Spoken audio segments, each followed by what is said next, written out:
Hey, what's up, everybody, and welcome back. And we are going to just jump right into it and talk about airline credit cards and if they are or are not for you. So I'm going to let the kid do her thing because I want to chop it up with you guys about exactly how useful these cards could be. Welcome back to my dad's channel. If you're new here, make sure to click that like button and subscribe, and don't forget to share. So before we talk about the usefulness or the lack of usefulness as airline cards are concerned, we got to decide exactly what is the point of an airline card. I specifically have a Delta card as I am a Delta loyalist. I know other colleagues of mine, other YouTube creators and friends, they have different airline cards. For instance, the JetBlue rewards card. I have a friend with a Frontier credit card. I don't think I have anybody with United, but I know I have some people out there with American Airlines credit cards. Now, the whole point of these airline cards is obviously to earn miles that you can then trade in and get flights. Now, here's another thing with airline cards that, tends to come with the territory, and that is you basically get what I would like to call status light. In other words, normally holding a card, at least one of the airline cards that charges you some sort of annual fee, because a lot of them do have free ones, which will get you a check bag or they'll get you some sort of points earning with maybe a benefit or two. But for the most part, once you start paying annual fees at the basement of $95, you'll start getting check bags and you can really start getting some value from some of the characteristics that would be there had you just simply flown the airline and gotten status in an organic fashion. So that's pretty much what the point of airline cards are. Now, as you climb the airline card ladder, for instance, and like I said, I'll use Delta because that's the one I'm most familiar with, and the Amex, and that's my favorite issuer. From the Blue, which is a no annual fee card, you basically get some paltry multipliers, a tiny sub, and that's about it. The minute you climb to the Gold, which has a $95 annual fee, you start getting $100 discounts. Once you spend $10,000 a year, you get free bag, you get Sky Priority boarding, which boards you before main cabin so that you can get some space for your bag. And as you climb, you start getting into the companion certificates of the Platinum, and then the Reserve, which gives you companion certificates, free Delta Sky Club access, Centurion's Lounge access, and the annual fees just start climbing the more benefits you have. And they run $95, $250, and then all the way up to $550. And that is pretty much how it normally goes. You run the gamut, and by the time you get to the top airline cards, you have lounge access, you have things that otherwise, in some cases, having the card makes more sense than getting it, deciding to pay. Like for lounge access, I believe that's the case with American, is if you have their top tier card and you get lounge access, it actually saves you money rather than if you bought lounge access from American itself. So that is pretty much the point of airline cards. Give you status light, let you earn points and earn miles without having to put your butt in the seat and fly on these airlines. So now let's judge if airline cards are for you or if they're worth it. So the first question we have to ask is who should have these cards? Now, there are a couple of things that I'd like to say about this, and that is if you're an airline loyalist, if you have decided that a certain airline's hard product is what you are going to use no matter what, even paying more to use them in situations where they're not the cheapest, waiting and just deciding that that is it, you are not flying anything else, period, then yeah, you should have an airline card. And not even for the earnings or the multipliers, but for some of the benefits. Now, here's the problem. If you are that much of a loyalist, chances are you have status and said benefits can overlap, but we will get into that later. But definitely an airline loyalist should have these cards. And now by loyalist, I don't mean frequent flyer, just a loyalist. You could fly once a quarter. Doesn't mean you have to fly every day. Now another set of people who would absolutely benefit from these cards are hub locked flyers. Now what do I mean by hub locked? Now I live in sunny South Florida, and I am literally sandwiched between two major airline hubs, that being Atlanta, which is Delta, and Miami, which is an American Airlines hub. That's why a lot of your Caribbean flights and things of that nature tend to be on American and their partners. Miami is a major American Airlines hub. And also there are focus cities and cities of interest like Fort Lauderdale and Orlando, but those we're not going to be touching on since they're not official hubs. Now, I am technically hub locked because the airport, the international airport that I fly out of, is so small. It normally has to connect through Atlanta or some other airport in order for me to go anywhere. That doesn't even include transcontinental, but I normally have to visit Atlanta if I'm flying out of my home airport of Palm Beach. Like even when I fly American, or if I fly American, I normally have to connect through Charlotte at their major hubs. So hub lock flyers could benefit from these airline cards by using them to beef up their status, and or in the case of Delta, actually get priority over others who have status, especially when you're going to these hubs where upgrades may be few and far between.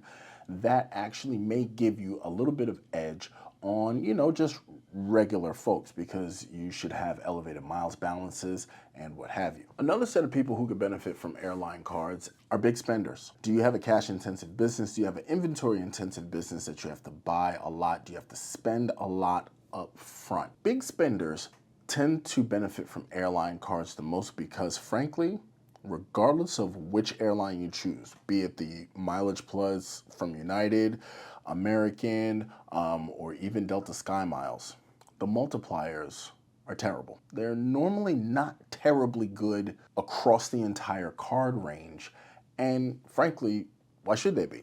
You know what I mean? This is not transferable currency. This is proprietary. So they kind of got you where they want you. So what I would always suggest is that high spenders, small business owners, and some business owners normally keep an airline card in the barrel. So just in case you need to travel, you can do so, because with some cards, and once again, I'm going to defer to the Amex Sky Miles Delta cards, is that with spending, you can actually spend your way into status, because what will happen is with the Delta cards, you will get $25,000 waiver, and then you don't have to hit any more spending requirements for everything up until like the second to last level.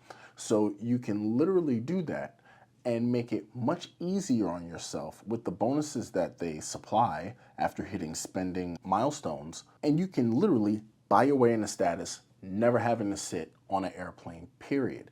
And that can be powerful, especially on that 1 or 2 business trips you may have to take per quarter.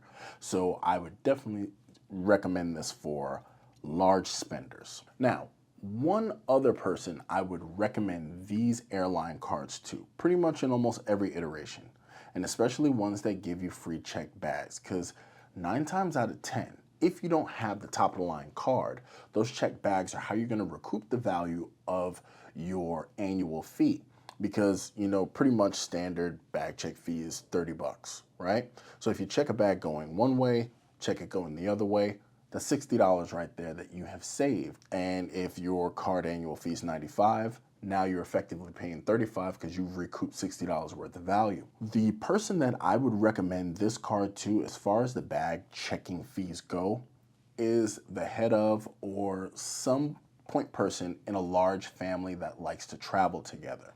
So for instance, with the Delta cards, if you have, let's say, the Delta Sky Miles Platinum, and you pay for all the plane tickets on that card, up to 8 people get their bag checked free. Yes, that's 8, spelled 1, 2, 3, 4, 5, 6, 7, 8. Now imagine 8 people, $30 a bag, round trip.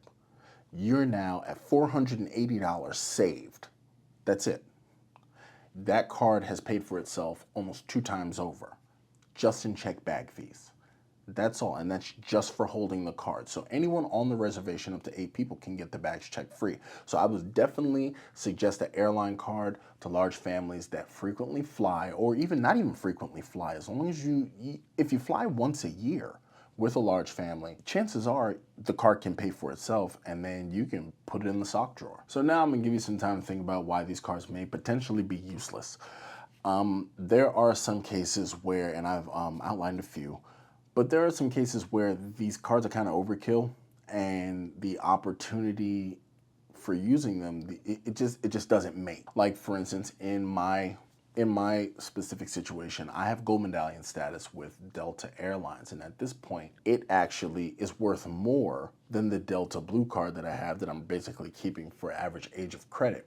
So for me, my status, because I have status, and this goes for other people who have status, 9 times out of 10, if you have status, especially high status, it tends to negate the need for an airline card. Because if the airline card is giving you status light, but now you have full status, what's the point? There's no point. I'll always use Delta because that's the one I'm most familiar with. But the fact of the matter is, as you get higher in Delta status, a lot of the things that you would pay a credit card for, you get complimentary. Upgrade certificates, lounge access. You can actually confer status on other people as a gift. So at this point now, having the card, unless you just for some reason want to earn a ton of miles, it has to be, it turns into a want and not a need because your airline status is pretty much covering everything. So for those of you out here who have attained airline status, and this is not just with Delta, but like United or American or whoever else has status, start looking at your airline cards and seeing, do my benefits overlap? Because status will also grant you free check bags and priority boarding. So remember, that's the full strength. So like credit cards are like, diet status. So that's definitely something to keep in mind. And they may be useless to people who have high enough status on their preferred airline. Another set of people airline cards are fairly useless for are people who don't fly. Do I really need to say more? If you don't fly at least quarterly, if you are not using some meaningful way to recoup value on the airline card, there's really no use to it. Other than that, you're spending, you're earning miles, but if you're not flying, if you have no travel plans, if you're scared of flying, if you're not making the effort to travel, why even have the card? I mean, I don't care what it looks like. I don't care what they tell you can get. It's kind of pointless. I think that one's kind of a no-brainer. That's why I left it so deep into the video, because if you don't travel, if you're a bus guy, if you're a cruise person, I mean, there's really no point. I can't even dress it up anymore. It's just, you're just wasting time and probably a card slot. Now, another set of people that airline credit cards are useless for are those who are concentrated on transferable currencies. Now, here's the thing. Airline cards, like hotel cards, are cards that gain proprietary currencies. So you have your Delta cards that gain Sky Miles, you have your American Airlines cards that has AA miles, and then you have your Mileage Plus miles with United, and so on and so forth, and JetBlue and what have you, and your Spirit miles and yada, yada, yada. That's all good and well, but the issue is that those are not transferable in some cases. We're going to put a little asterisk on that. Now, there are sometimes deals where you can actually transfer your airline miles. I probably wouldn't suggest it, because if you're hoarding these miles to transfer them, you are basically signing up for horrible exchange rates and sincere devaluation through exchange. It's how did they say in The Mandalorian? It is known, right? This is the way. Well, all of that. The fact is that if you're hoarding points to try to change them over to hotel points or this, that, whatever, maybe you want Starbucks or whatever, like, don't even bother. Do not bother. Remember, these are proprietary points. They will hold the absolute most value if used with the vendor who supplies them. And now you also have to worry about another thing, is that if you have an airline card, you're not traveling, you're not making use of it, and you're just hoarding points for no reason, they can actually become victim to heavy, heavy, heavy devaluations. And now I'm going to lean on Delta in a not so positive light. The amount of points that it takes just to get from one end of the country to the next, it's absurd. At this point now, the only way to get value out of Delta points is either to use them to pay for bag fees, pay for drinks at the Sky Club, or even on the plane if they accept them. I have to see. But other than that, you have to travel Delta in international locations outside of the US, or else you are not getting any value for your points. Once again, they're literally more valuable for drinks in the Sky Club than they are for flying in the United States. It's just something you definitely want to keep in mind. But I mean, that's about it. That's all I wanted to talk to you guys about, is just the intrinsic value of airline cards. Now, maybe you'll look at your situation and you'll say, hey, this card might be useful to me. And then in some cases, you might think about some of the things that I've said here and decide that I'm holding an airline card and I may or may not be paying for it, and it's just taking up a slot. And in some cases, even if you cancel the card, now I normally don't advocate canceling cards, especially no annual fee cards, as it doesn't hurt you to keep them. But still, look, once you're as deep in the game, once you're as long with your credit history as I am, I don't mind canceling a card. If you have to cancel a card, you'll still get the good payment history, and it will still age and report on your credit report for I think it's 7 to 10 years. I don't even know. I didn't even research, but I know it's one of those. But it still has a good standing on your credit report. So if you look through this, hey, maybe you free yourself up for a slot and you can get another American Express credit card. You know what I mean? Maybe you free up a slot and maybe it's something that you might even actually avoid taking up a Chase 524 slot just in case you had your eye on an airline card that you didn't quite know if it was going to be worth it. So I hope this helped, and including other airline related videos that I have here, I'll go ahead and put them up here for you. I hope you guys enjoyed, and if you stayed all the way to the end of the video, I do appreciate it as always. Please leave in the comments below your favorite airline, maybe your favorite airline program. If you have the card, if you have any questions, I'd love to be able to answer them. So I appreciate you once again if you stayed to the end, and I will catch you later.